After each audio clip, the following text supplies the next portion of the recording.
Intrusi banyu laut akibat kemarau panjang membuat distribusi banyu pada satu instalasi pengelolaan banyu barasi milik PT Air Minum Banjarmasin Banjarmasin mengalami penurunan. Tingginya kadar uyah hingga mencapai 1.446 ppm di Sungai Martapura membuat perusahaan banyu barasi ini menggabungkan pengelolaan banyu yang ada di IPA 1 dan IPA 2.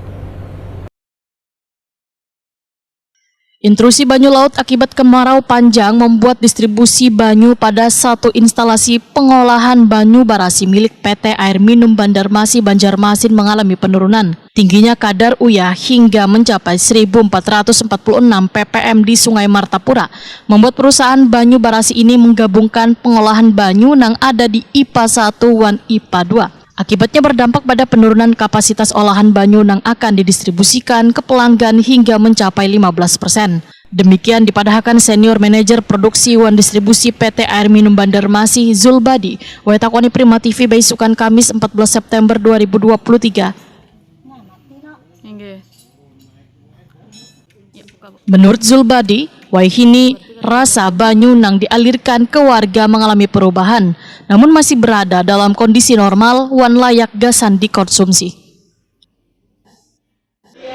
Sehubungan dengan terjadinya musim kemarau sehingga menyebabkan air baku PT Air Minum Banjarmasin khususnya IPA 1 yang diambil dari Sungai Biru itu terjadi intrusi air laut.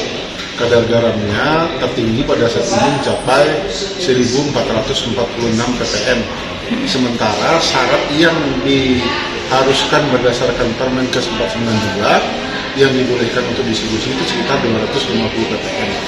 Sehingga untuk mengantisipasi hal tersebut, kita melakukan mix air baku atau melakukan pencampuran air baku dari IPA 1 dengan IPA 2. Dan pada saat puncak-puncak kadar garam tertinggi sekitar 1000-an, itu IPA 1 sungai air baku dari Sungai Lurut kita mati total, sehingga air bakunya murni mengambil dari IPA 2. Pada saat pengambilan tersebutlah terjadi penurunan kapasitas olahan yang awalnya kita bisa mengolah secara 100%, kemudian dengan terbatasnya air baku, maka ada pengurangan yang diakibat karena terbatasnya jumlah air baku. Karena terbatasnya air baku tentu berefek kepada proses distribusi air kepada pelanggan yang efeknya memang tidak terlalu signifikan. Pada saat ini yang paling tinggi efeknya itu sekitar 15% dari total yang kita distribusi. Zulbadi menghimbau kepada pelanggan untuk menampung banyu barasi gasan memenuhi kebutuhan sehari-hari. Wan meminta warga kadang menggunakan mesin pompa dengan daya besar agar pendistribusian banyu bisa merata.